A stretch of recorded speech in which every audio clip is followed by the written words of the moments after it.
Good evening. My name is Neville Waters. I want to thank all of you for coming here this evening.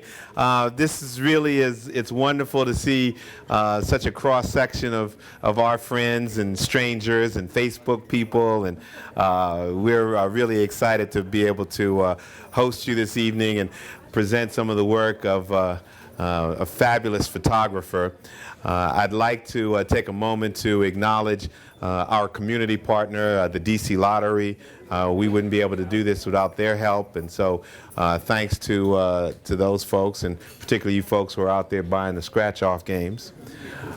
We'd also like to obviously thank Busboys and Poets for allowing us to be in this space this evening. It's a fabulous room, and it's also quite appropriate sitting here on 14th Street, given the fact that Oggi began his career a couple of blocks away on 14th Street, and as you may know, the title of this show is Big Luke's 14th Street. All right. That's the ghost of Big Luke, I guess.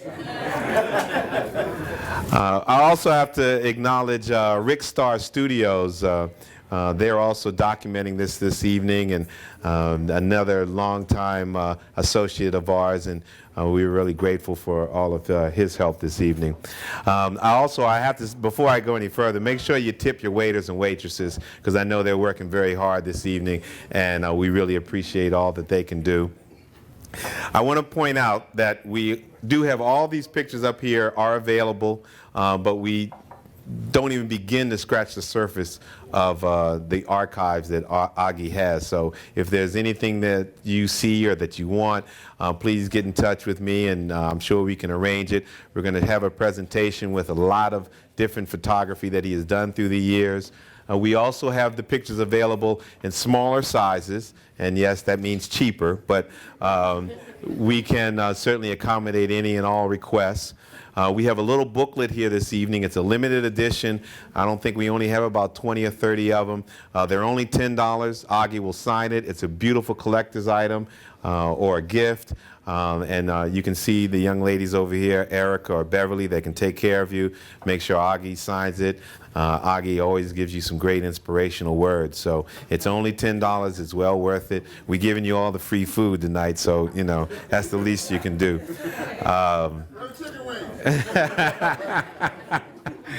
There's even some vegetarian fare, too. But anyway, I don't want to waste any more time, chit-chatting up here. I really would like to turn the evening over to the man of the hour, and this gentleman is someone that started out really, he used to come by and take pictures of all the performers and the celebrities, and I used to always think he was a cool dude. And through the years, we ran around, we did some dirt, we had some trouble, we had some good times. He really became a friend over the years, and we laugh about it ourselves. We can't even figure out, how we got to have a professional relationship where he became a client. But even more important than that, Oggi's been a mentor to me, a real inspiration. He has shown me how powerful employment of enjoyment can really be to having a real happy and fulfilling life. So without any further ado, I'd like to introduce David Oggi Ogburn.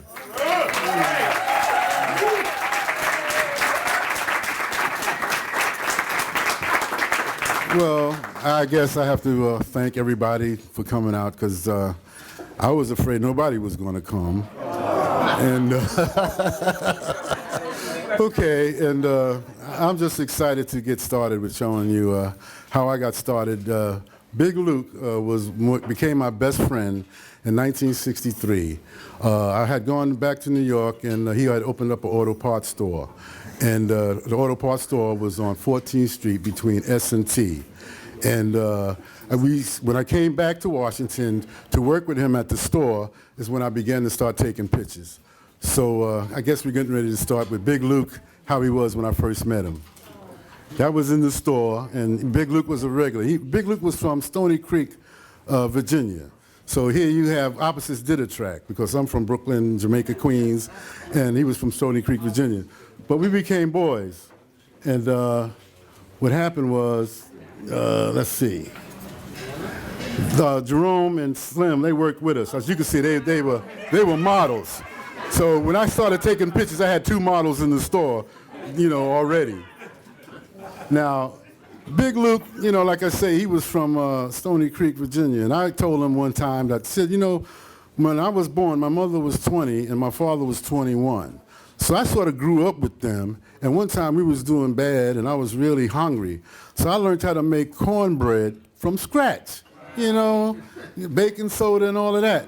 So Luke tells me, he says, yeah, well, when I got hungry, I get a rock and go out in the field and hit a squirrel in the head and skin it. I said, whoo, we are definitely opposites, But Luke loved to take pictures, as you can see, and this was at the store. I think one time he came out with the gun, the police were riding by. Next thing I knew, he was all up, they had him all up against the car and his arms all in the back, but he explained that he owned the store and that was just his protection. I didn't mention this, but Luke is my daughter's godfather. This is Tracy, and this is little Luke. And this was, Tracy's 40 years old now, so you know how long ago this was taken. But what was hip about Big Luke, everybody on 14th Street knew him because he would have like a Cadillac or a Mark IV, and he'd be burning rubber up and down the street. And people in the other side say, oh, that's that Luke. He's going crazy again, Now, this brother here, Luke said, I want to be a mentor. I want to be a big brother to the worst person that you have. And this was the brother that he ended up being a big brother to. This is another picture of Luke. He wanted to be a hustler this time. As you can see, he got a little straightener in the hair and got the money in front of him and got 2 phones. Really doing the do. But this is Big Luke, and when he had lost both his legs from diabetes. And that's one of my T-shirts from Backstage Pass exhibit. But that was my main man, and that's why this exhibit is called Big Luke's 14th Street. And, when I graduated from Howard, everything changed. When I got out of school, my life had changed. I had become a photographer. Thought I was a photographer. I didn't even have a flash. And also, I ended up, you're taking pictures around the neighborhood. This was on Bates Street. And this brother to me, I called Young Jack Johnson. And this particular picture was his brother. And they could climb up and down this thing like, I really didn't want to put this picture out there because I thought people would make fun and say that they look like monkeys or whatever. But next thing I knew, it was in the Washington Post. So, and this was another shot I took in New York, just saying, hey, you're a photographer now, you're going to take shots. So this is just one of the crazy shots. Now, my life really changed, and I really didn't know what I was doing because I ended up finding myself doing certain things. This was for the impeachment of Richard Nixon. This was the Judiciary Committee. And these brothers, this is a cover. I didn't even know what the Judiciary Committee was. And this was the cover of the Encore magazine because they're the ones that hired me to go take this picture. So what happened, and I go there, and the guy said, hey, you're supposed to wear a tie and shirt. But that's Wrangell, that's Barbara Jordan, and John Conyers. Thank you very much. I'm 68, so a lot of stuff slips by me, so, And what happened here is like next. Okay. Did we push the wrong button there, my man? Okay. This is like that commercial, Geico, and this is what the full place looked like. But there was one guy that I took, a congressman that I took a picture of, who was Secretary Cohn. At the time, when I saw him, he was Congressman Cohn when I took this picture at the judiciary hearings. So one day, I used to go to BET a lot, so one day I'm walking across the street from BET was a McDonald's. So I'm walking across BET's lot, and I see this cat that looked familiar to me. So I knock on his window, and he like, are you getting ready to rob me or what? So he saw that I was kind of cool, I guess, and he said, I said, Congressman Cohen, I took a picture of you at the judiciary hearings. And he says, yeah, well, I appreciate it, but I'm a senator now. I said, oh, wow. And eventually he became Secretary of Defense, so he's gone a long way. So that's one of the favorite pictures that I took at that time. Now, right after that, me and Milton Williams, Milton is over here, we became Walter Washington's campaign photographer. And I really didn't know I was doing what I was doing then either, So what happens is, the mayor, he was running around, and I found myself standing on a chair, standing up, shooting him while he was doing this. And this is the first time that I found out a politician, when they have those little speeches at these clubs and stuff, that they do have people staked out in the audience to say questions that they know the answers to. I found that out then too. This is when Dick Gregory was running for some kind of thing he was running for, and this was at the Maryland line, Washington Maryland line. And I don't really know what it was, but we know he always has them causes. And as he was politicking, we were running around. The ladies was doing some exercises in Southwest, and he was just saying hello to the toes, And Dr. Jimmy Jones, I ran into him at homecoming time. And I said, I have a picture of you and the mayor riding around in your sports car. And I have to admit, I was glad that I had met him and told him that, because he ended up buying like $600 worth of pictures. My boy. And this is when the mayor was being sworn in with Thurgood Marshall.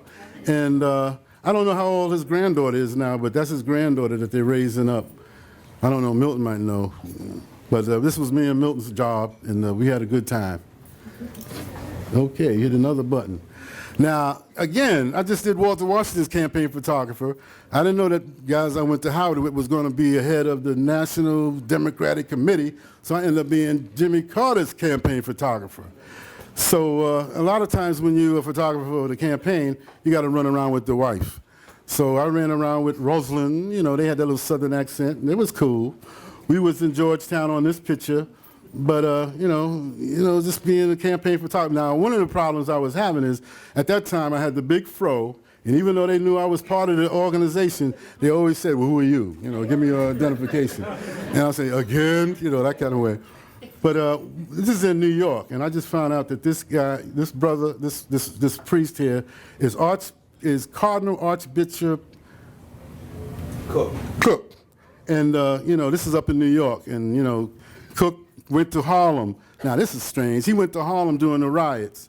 Now, I'm trying to figure out, if I'm a brother with a brick, getting ready to throw into a store to get me some Stacey Adams, and he comes up and says, let us pray. And this is, again, in New York with Governor Kerry there, and Monahan, and the mayor was Beam at the time. And so, that was this is the part of my campaign stuff with Jimmy Carter. Now, this was another thing that was kind of strange. Desmond Tutu was going to give an award to 4 people at a big banquet that evening. But Congressman Gray had to go to Atlanta, so he wasn't able to go. He wasn't going to be able to be there that evening.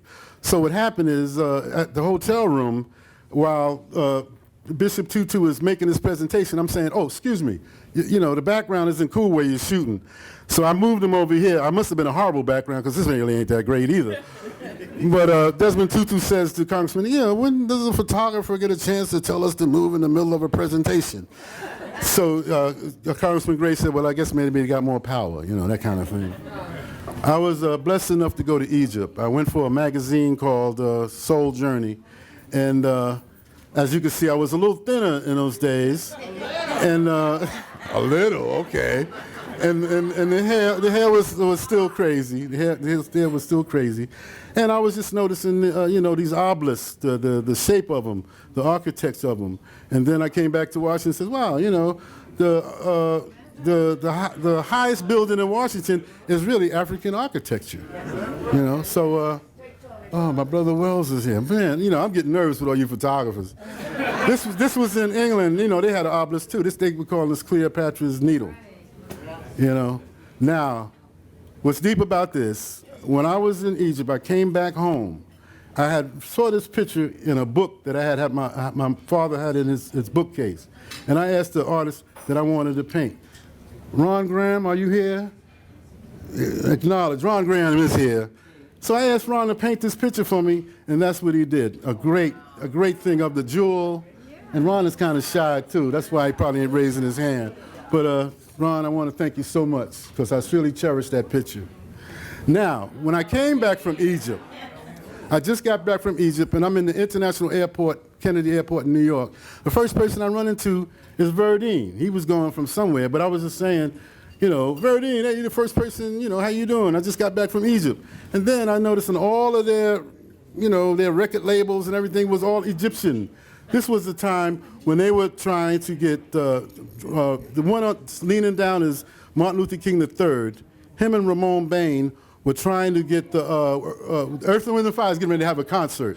So him and Ramon Bain was, and the mother, of course, was there to get people to register. And it was the year that Jimmy Carter ran for president. Now, you know, what happened was Larry Dunn, the one with the big afro, I get a phone call, you know, and he says, my name is Larry Dunn, I'm with Earth, Wind and Fire. I heard when they come to D.C., I should be hanging out with David and Denise. I was David then, I'm Oggi now, though. And so, you know, they came by the crib, and you know, at the time, they had a woman that was their lead singer, was Jessica Cleve. But now, when this picture was taken, I was still taking pictures back there, and I didn't realize that Maurice was taking his pants off. So I'm taking a picture, and you see that look he gave me, like, hey, man, you know, you got me with my pants, with my drawers and stuff. But this is Jessica Cleve, and there's Maurice over here, and that's Philip Bailey over there. And this is one of the concerts I went to, and you can see the Egyptian influence. Now, I invited them to the DC Black Rep because I was a sound man there. We're going to see some pictures of that in a minute. And when they came, they were saying that they were going to do, they wanted to do magic tricks on stage, and eventually they did disappear and, you know, do all kind of things on stage. Now, to be honest with you, this was the blessing of mine to hook up with Chancellor Williams, my mentor. Chancellor, you know, was blind, and I didn't know that. But I had gone to Egypt, and I had read his book, The Destruction of Black Civilization, which influenced me quite a bit. You know, you go to school all your life, and you really don't know who you are, or you really don't know your history. Dira also, who's here, was also a Chancellor, a reader. She said other things, but, you know, Chancellor, you know, he was cool. But when the girls came around, I think he was more of a lover, but, you know. This is Queen Mother Moore. I took a trip with Chancellor, and we went to, this is in California, and I got a chance to meet Queen Mother Moore. This was at the St. Augustine Church on 15th Street, and this is Van Sertima. He wrote the book, They Came Before Columbus. So, you know, hooking up with Chancellor, I really got to know my history and to meet a lot of historians. And again, I want to let you know that I feel, okay, don't get emotional, that I was really blessed to go through this. Cry. Okay. Thank you very much. Now I'm with Chancellor, and we go to Boston. And the Muslim brothers, they come up and says, do you need a bodyguard? I said, no, I think we're all right. I don't think we need a bodyguard. And then these guys come up a little later on and says, do you need a bodyguard? I'm saying, uh-oh. Why are these guys asking me, do I need a bodyguard up here, you know? But everything worked out well, and, you know, of course, Chancellor could deal with all of them. Now, this is a great picture of John Jackson, Dr. Ben, Chancellor, and John Henry Clark. You know, these brothers really taught us who we really are. And I'll say it in a way that they not only was into the institutional thing, they went to prisons, you know, they went to drug rehab places. I had gone with Chancellor Lawton a couple of times and Rap Incorporated a couple of times. And I think it's because of these brothers, a lot of people have discovered their history. Yes, absolutely. And this young man, you know. Who's that? I don't know, he got a big haircut, same kind of mustache. But this is how I used to read the Chancellor. I used to sit on the floor. I used to be at his feet. Now, behind him, he told me, don't touch nothing behind that chair. And what it is was first editions of the book that he wrote in 1941 called The Raven. The Raven was a bestseller, but the reason it was a bestseller, in those days, they only did transcripts by mail. So Chancellor sent the transcript in, and the publishing company said, yeah, we like this. Why don't you send us a picture of you? So Chancellor said, well, yeah, okay, I'll send a picture of me. But he says, this picture should be of Edgar Allan Poe. So he sent the picture of Edgar Allan Poe, and under it was Chancellor Williams, and it was a bestseller, believe it or not. My first gig ever was at WHUR, which was the radio station where I really started my career. And the first thing was, it was Roberta Flack Day. And Roberta Flack, you know, was getting an award or something. And this is one of the shots that I took of her. And John Dorn, the guy that's making the announcement, said, Roberta Flack has made, and this is stuck in my head, Roberta Flack has made a lot of money for a lot of people. Now this other brother in the back, he's the one that, he booked all the jazz shows down at the Bohemian Caverns, and his name was Tony Taylor. Yeah, Tony Taylor. And this is another picture of Roberta later on in life when she was at a television station, and evidently I had a job, so I was there, and you know. Now, August Wilson, to me, the writer of so many plays, really took me out. And so this is getting ready to we're getting ready to go on another trip right now. Okay, this is Lynn Winfield and Ken Holiday. And you know, this is at the DC Black Repertory Company. Now, I was a sound man. Bob Dorothy was the main sound man, and I was his assistant. And what happened was, you know, being a sound man, you know when to take pictures after you look at the show about 1,000 times. So this is one of the pictures that I took. This was Selena Got the Gift. And now, I sent this picture. Pardon? Okay. Okay, yeah, Lisa, well, Lisa, we're going to look at her dances in a minute. But David Cameron was a dancer, too. But I sent him this picture email. He's living in, Lisa, where is he living? Switzerland? Holland. Holland, okay, he's living in Holland. I sent him this picture. You know what he sent me back? He says, that picture was taken 35 years ago. I said, wow. You know, I didn't even have an idea it had been that long. You know, time does fly. You know, I got a daughter 40 now, you know what I'm saying? And naturally, this was the picture. This was, what picture was this? I mean, what play was this? Well, okay, Changes. And this is when, as you can see, I knew when to take the pictures, so my man discerned. Now, Smokey is supposed to be here, but this was Day of Absence, and that's Smokey in the middle. He's getting ready to do a show. And my man, okay, Mike Hodges, he does a lot of commercials about putting your pennies in a jar and you got insurance for life or whatever. And that's Hatcher and Marvin Pree on the other end. This was another Selena Got the Gift, and as you can see, you know, shooting it when the action was happening. But I really love the DC Black Rep. Now, my man here was Charles Uggins. They call him Oggy too. He was the supreme. He was the ballerina in England, I believe. Lisa would know for a while, but I mean, he's over at Ellington now. And that's Amy Stewart in the back. She became kind of hot in Italy. I think she is. In the back, Amy. And this is, and that's Smokey looking up where he should be doing what everybody else is doing. But this is the dancers. That's Amy again. Lisa's not in this particular picture, but that was her crew. Those are her partners. And this is Ken Holiday with the late Jennifer Holiday. This was at Rock Creek Park. They had asked me to come and take some pictures of them, and I sort of love this picture. This is it. Okay, you don't call it Malcolm X no more? Yeah, I thought it was Malcolm X. It's Meridian Hill? Okay. Yeah. Okay. We're back to D.C. again. This is Johnny Gill and Stacy Lattisaw. Now, Stacy was the one that was really most popular, but Johnny Gill was a friend, and the problem that Johnny had, he had a voice like Teddy Pendergrass. You know, he's a young guy, and he's like, you know, he was doing that kind of thing. And I guess he had the Michael Jackson look. And this was down on D.C. on the mall. They were doing their thing, and you know, this is Johnny Gill. He eventually hooked up with New Edition, and you know, New Edition was going to be the new Jacksons. They were doing Candy Girl and all that stuff. Now, Sheila Eldridge and Milton Allen hired me to come and shoot the Jacksons. Now, as you can see, the Jacksons came with their own photographer. And, you know, they were taking their pictures, and, you know, their photographer was taking all these pictures, and I was, you know, I wasn't as aggressive as I am now. So I was like laid back, and all of a sudden Michael looks up and says, he didn't take a picture yet. So that's when I got this picture. And I'm not making fun of Michael. Michael is a great entertainer, you know. And this is when they were giving money to the D.C. Congressional Black Caucus in 1976. This is Johnny Taylor was in this picture. Of course, Jesse Jackson jumps in every picture. Every picture that I've ever taken, you'll find Jesse in it. I'm surprised we haven't seen more of him already, you know. But this was also taken at the Congressional Black Caucus. Now, believe it or not, all the Jacksons went out on their own. And Jackie was a player. As you can see, Jackie looked like he was a model. And he came to Washington with Leela Rashawn. That's Leela Rashawn there, the actress. And then what happened was he also was going with Abdul here. And what happened, his wife beat her up one time.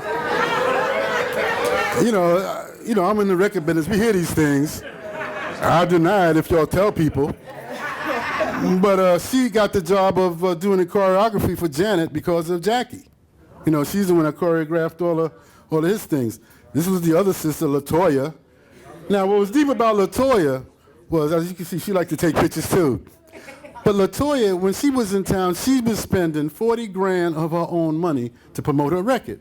So I would ask Jackie, when the Jacksons came to promote our record again, Jackie was there. I said, Jackie, your sister, you know, she was putting up 40 grand of her own money to promote her record. How much money does she expect to make?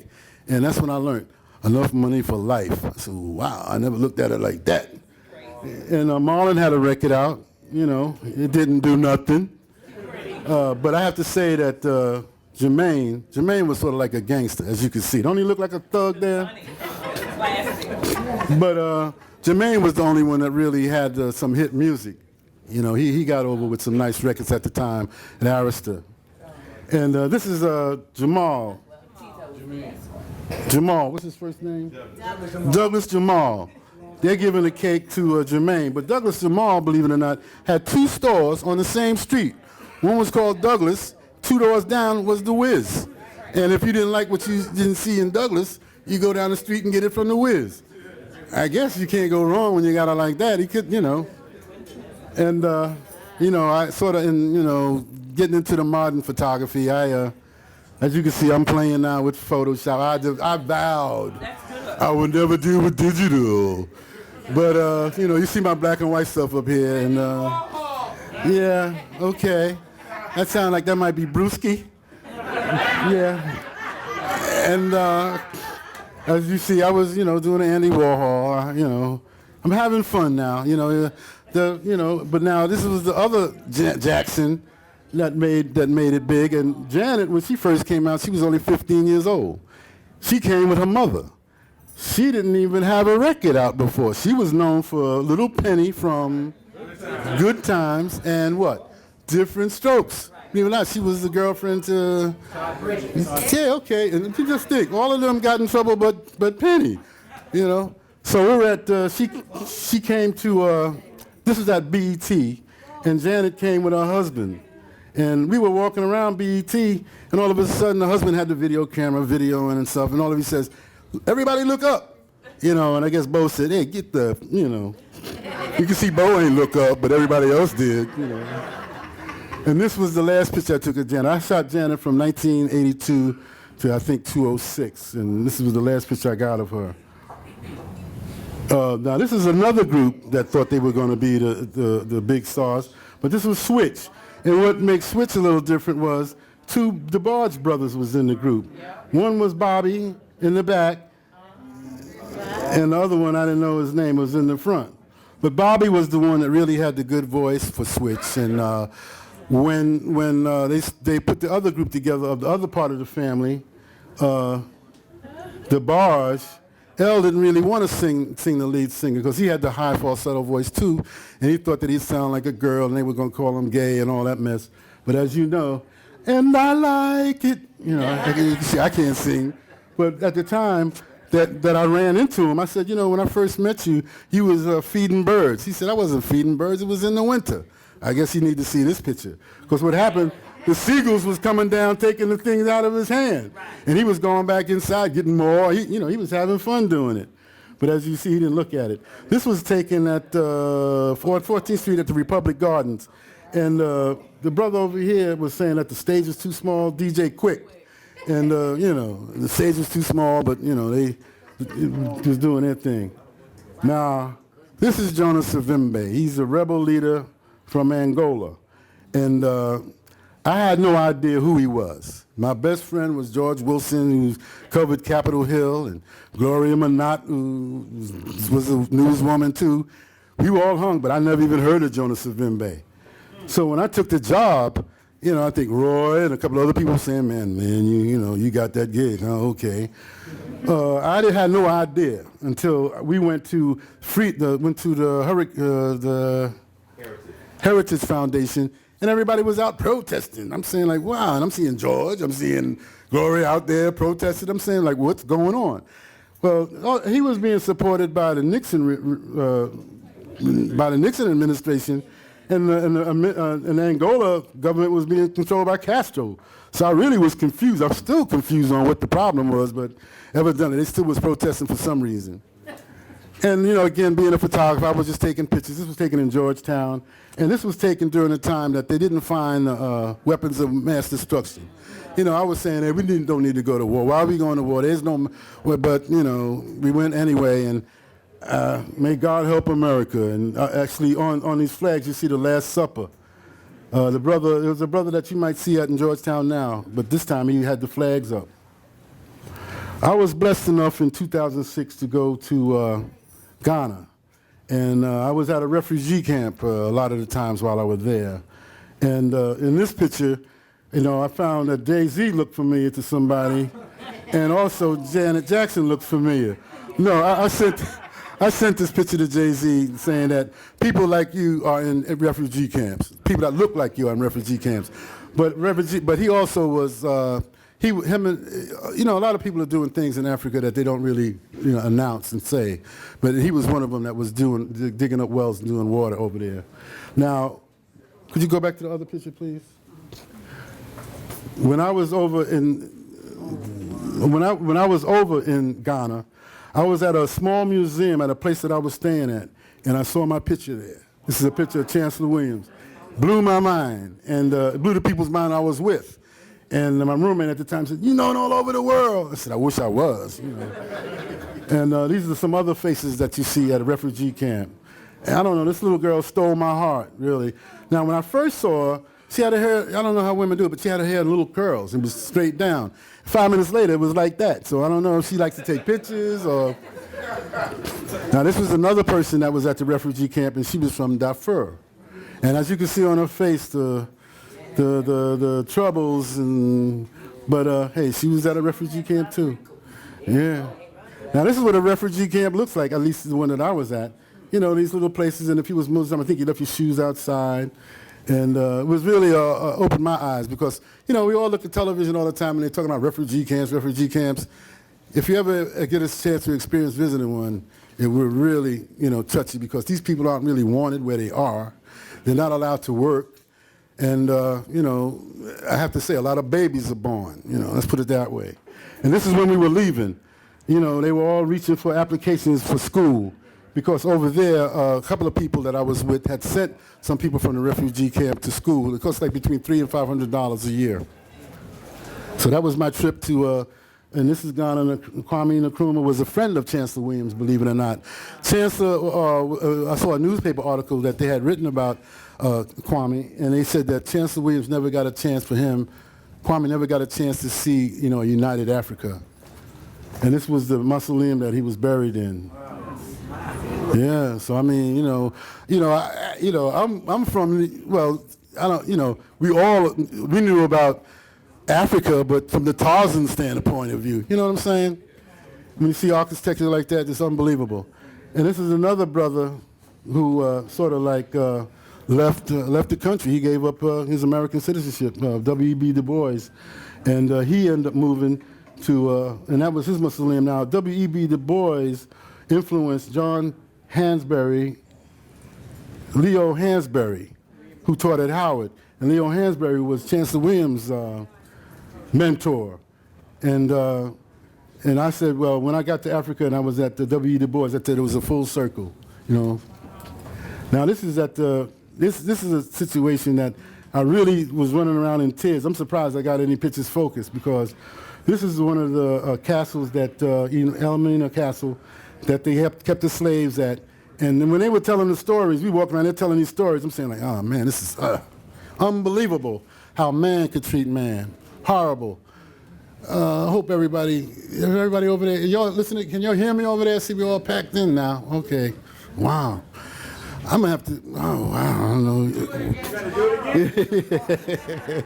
And of course, this is the door of no return. But back in the day when the slaves were there, the water was almost coming up to the door, and then they had like a plank going to the boat. I live across the street from the zoo, so naturally, being a photographer, I go over there, and the cheetahs, whenever they have a bunch, I'd go over there and shoot them up. Of course, this is what do you call it, a Photoshop kind of playing thing. And the next one, this wasn't a Photoshop. She was really teaching her cubs how to eat some some zebras. No, but this also was a Photoshop too. I mean, the zoo wouldn't have that happening, you know that. Now, I have to admit, I used to drink Wild Irish Rose while in college. And the only thing I can tell y'all right now, when I woke up in the morning, my eyes would look just like that. That's why that picture's there, This is an early Bill Cosby when he was at the National Council of Negro Women, and this is one that I shot of him in New York at one of the colleges. They were doing something for, let me go. Now, only reason I put this picture in here is because people nowadays are putting things on Facebook and YouTube that they're going to regret down the road. Now, I don't know if he wants his daughters and, his family to see this picture, but, he did it at the time, so it basically was saying, like, you never know who's going to see what you've done early in your life when you didn't care. But when your daughter comes, what are you doing, Daddy? What is that about, Daddy? Cheryl Lynn, this was in Baltimore. This young lady here, we was on the road together.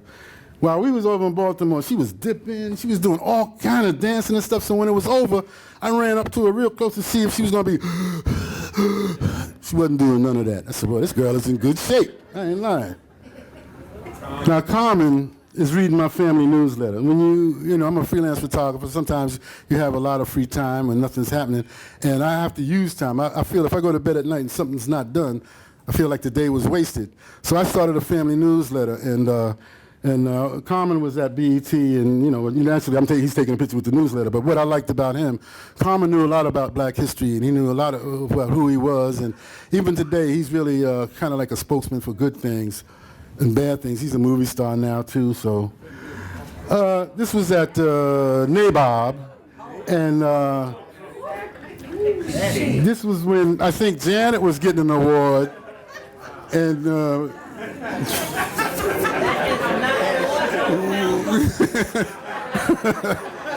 Okay, Gloria says it's not a wardrobe malfunction. Patty was the entertainer, and Janet was getting an award at this thing. And when I went backstage to take their picture, that's what happened. Now, at this one, Shaka was the entertainer, and Patty was getting an award. So, Shaka got so many hits, and she started singing, and all of a sudden, Patty's doing this in her seat up on the podium. Next thing I knew, she's standing up. Next thing you know, you see the shoes flying up. Next thing I knew, she was on stage, and as you see, professional singers know how to get together and still make music, Now, this picture looks very nice. You see how sweet she looks? When I took the picture, she grimaces, who gave you permission to take this picture? I said, oh, I'm sorry, But her and her husband did a movie. I don't know, they did a movie that was out at the time. Because that little brother now, he got to be 21, 22, 23 years old. He might be older than that, because, Curtis Blow was in town. No, when I first went in the club, and I see Manu, I said, Manu, can I take a picture? He said, nah. I said, okay, I won't take a picture. Next thing I know, Manu Bowl, you see, he took that, he had no problem taking a picture here. But, Curtis Blow was cool. And, Curtis Blow had a party, and at the end of the party, his boy had a bunch of women, lined up. And, Curtis said, yeah, I want that one. And then, they got it like that. I said, wow. Now, this guy's a policeman now on TV. But he was one of the original gangster rappers. Who, was going to be running around with like I don't know, that's a snub nose, 38, but that was his thing. And, it probably was solid gold. Yeah, Neo, what can you say about him? Great entertainer, great songwriter, and a great performer. And I feel privileged to have this picture. He was a fun guy. This is like backstage. This is what Bootsy would look like when he comes out to do his show. Now, when Bootsy's working, he has another look. That's Bootsy right there. I was hired to go. He was producing Trouble Funk, a DC go-go band, and he was there producing their record at the time. Wow. This might bring tears. She was a great person to work with, a great talent, and really surprised that she left us so soon. I don't know if Tony Wing is here, but you know, if he was here, we'd have to run over with some tissues and stuff because they were really good buddies. And this was taken in Baltimore. She had just walked out of one of the record stores and was sitting in the car. See, a lot of pictures that I have of artists is in the back of the limousine or in the limousine. I would sit in the front seat because I didn't want to be in the back with them with the small talk. Hey, where you coming from? Where you going? You know, and you know, they say, well, who are you? You know, my nerves. So I said, you know. Now this was my girl. I mean, when you saw the other picture of Bill Cosby, this was taken at the same time. She was getting an award from the National Council of Negro Women. And matter of fact, Milton was there. Milton's mom was there. I got a picture with him and his mother, and Lena Horne, right, Milton? Yeah, okay. And Lena was my girl. This is one of my favorite pictures. Now, when I had an exhibit in Philly, I guess 2008, this picture stole the show. Out of all these pictures I didn't take over the years, they were talking about, how did you set that up? Hey, this was like in the audience, and you know, and the lights was just hitting, and she had one of them see-through kind of outfits on, and you know, she was like, you know, could do the hip thing real nice. Now, this was one of my favorite pictures that was really is one of my best sellers too. For some reason, Sade came to town with her exotic look. Tony Winger was the one that hired me, and he was saying, you're going to be with this fine woman today. So I said, she all right, but then after a while, that exotic accent, you know, that British accent was coming on. I said, ooh, this is different. Then, you know, after that, you start looking at it a little bit closer. Ooh, nice bust, and ooh, nice legs, because they were wearing, at that time, they were wearing pants that came up a little bit above your ankles, and I said, boy, she got nice ankles, you know. This is one of my favorite shots. Already, this picture's gone. The manager over here claimed it, you know. So, yeah, that's another shot. I loved her. She had a lot of fun. Naturally, Whitney Houston, backstage, you know, she was a lot of fun too. One of my favorite pictures is coming up of Whitney. Now, Whitney, I think I put a red filter on. I was experimenting. I put a red filter on the camera. But Whitney came to town, and she's the one that really started people doing interviews on the telephone. Before, artists would go to the radio stations and do the interviews. But when she came to town, she had it booked up with all these radio stations across the country, what time she was going to call them, and what time they were going to do the interview. Oh, man, this is tearful. You know, this is rough. This sister here was finer than fine. And she was so fine, even if I had to look up at her, oh, you're so fine, you know. She was about 6'1" or 6'2", and she was doing a Sophisticated Lady at the Kennedy Center, and she decided to come over to the Duke Ellington School. Now, believe it or not, Tony Terry was in this picture. I didn't even know he was in there, but a young man that wrote a book on Phyllis Hyman calls me up and asks me, did you know that Tony Terry was in one of the pictures? I said no, and I really dug his song too, the one he did. I don't know what it was, I can't think of it, but. And this is just his collage. What is it? When I'm with you. Oh yeah, When I'm With You. Wasn't that a rough tune? It really was. And this is a bunch of bitches I took, well, pictures, not bitches, pictures.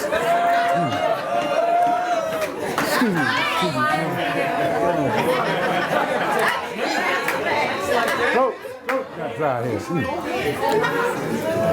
One of my favorite singers, you know, she could plead a song real good, you know. And I sort of fell in love with Keisha. And Chuck, what happened, I was hired by Chuck's management company to shoot. It was a bunch of go-go people at the time. Trouble Funk and the Junkyard Band and Rare Essence, you know. I shot them all this particular day, but this was the picture of Chuck. Now, Janet Jackson, this was taken at Radio 1's 25th anniversary at the Marriott Hotel. Now, they had called my man to the stage, and he went, and then Adams, the gospel singer, Alita Adams, Yolanda Adams. Lita Adams, Yolanda Adams. She was the announcer. And she said, now, Janet Jackson, come on up on stage. So Janet, she just stood up in a chair and waved at the audience. That didn't work. Don't we want Janet to come on stage? So after they got Janet on stage, you want to see a fake smile? Take a look at that. She definitely didn't want to be there. Yeah, well, Chuck Brown would go to England and play the same tune for 3 hours, and they loved it. Okay, this is the Bob Marley that me and Dira was there. Dira has a picture with Bob Marley. Thank God. If I didn't, I probably would have died. Gloria Minot from PFW, she got a picture with Bob Marley too. She announced it today on the radio. Now, Al Frank, this is what I want to know. How does somebody that's writing for Saturday Night Live become a senator? Why not? You know? Okay, Gloria just said, why not? Why not? Yeah. Entertainment, huh? Okay. Now, Eve, when this was taken, Sister to Sister magazine said, meet me at the Hotel Eve, I'm going to interview Eve. So I take a picture of Eve, and this guy about this tall comes over and says, you can't take no more pictures, she don't have no makeup on. I'm looking at him like, what? And I got pissed off and left, so that's the only picture I got of Eve that day. This is young Bow Wow. He's not little Bow Wow anymore, he's Bow Wow. But the kids loved him when he was doing it. Now, this is little Kim. Now, this is when I realized, like, Oggi, you might be getting too old for this. They tell me to be there at 10 o'clock. I'm there at 10. They come in at 12:30, 1 o'clock, with their posse. And then they say, go in the green room and take some flicks. You go in the green room and take some flicks. They got blunts going. I said, I don't think they want me taking pictures of that. So this was another Photoshop kind of thing I did. She was in a movie called I'ma Get 'Em Sucker, I'ma Kill You Sucker, or something like that. Okay, I'm glad y'all know. And this is when Men in Black was happening, so I just put them together since they were happening. And he had come to town a couple of times, and as you can see, I don't think that's the tonsil, but that little thing that hangs down in your throat, what is that called? The uvulin. Oh, okay. Uvula. Well, how y'all know that? I've been in school all my life. I ain't never heard no uvula. Okay. And this was also taken during Men in Black. The Men in Black, they flew me up to New York. I say it was really the first class treatment. You get off the plane and there's a guy holding your name out, I said, oh man, I'm getting a ride to the hotel too. But at the party, Mary J was doing her thing. And when I ran into her again, I said, yeah, I met you first time was at the Men in Black party. She said, yeah, I had on red. I said, wow, how do you remember that?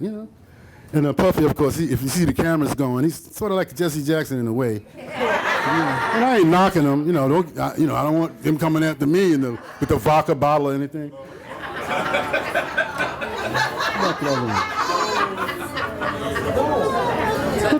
Go back. This is a woman that had his twins. She was on the floor at the time. I forget her name, but How y'all know that? Where y'all be reading? Okay, Sister to Sister. I got to push that. Okay.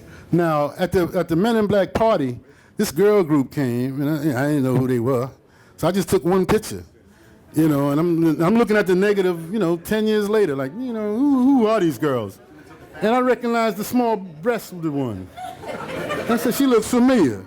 And then when I blew it up, I said, wow, this is Destiny's Child. I would have took 1,000 pictures if I'd have known it was them, But they had a song in the Men in Black movie.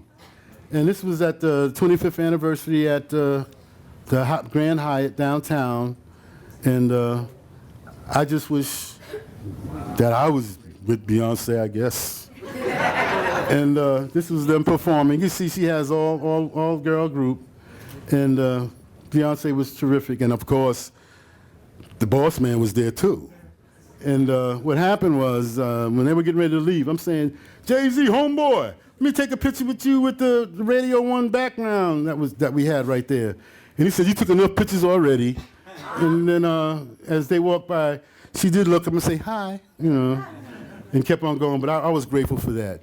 And this is my man, Big Luke, me and him together. And this particular day, when they hung these pictures, I had made some biscuits. And them biscuits was hard enough that I could have went out and hit a squirrel in the head. And this just let you know I love God and my country.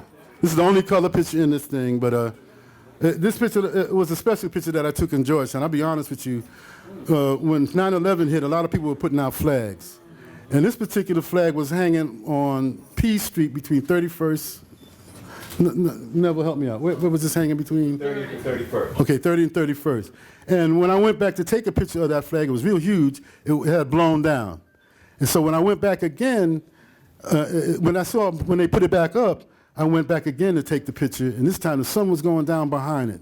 And I had no idea what the picture was going to look like. And that's when it came out with, and we could say a cross in the stars. I like to say an ankh in the stars. You know, and, you know, again, a spiritual thing happened. Other than that, this is the way Oggi looks over the years, you know. Wow. Where all y'all come from? Where all y'all come from?